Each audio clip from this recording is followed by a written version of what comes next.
Muri Kenya abaturage babishaka bo mu bice bikennye bya Kibera mu majyepfo ashyira uburengerazuba bwa Nairobi barapimwa virusi ya corona. Bavuga ko iyo nta virusi bagaragayeho bibongerera amahirwe yo kubona akazi. Koroshya ingamba zafatiwe virusi ya corona ntacyo bihindura ku bukerarugendo muri Senegal kuko nta banyamahanga bazatemberera mu gihugu mu bihe bya vuba.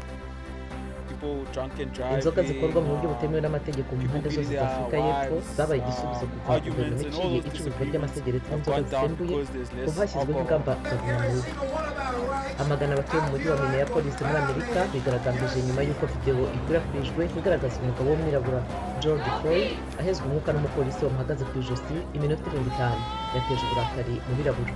Naho mu ntara y'icyaro ya Weza muri Zimbabwe amapikipiki akoresha amashanyarazi arafasha abagore bakennye kwirwanaho. Ubu babasha kujyana imyaka bahinze ku masoko ya kure, banazikoresha mu bikorwa bitandukanye harimo gutwara abantu.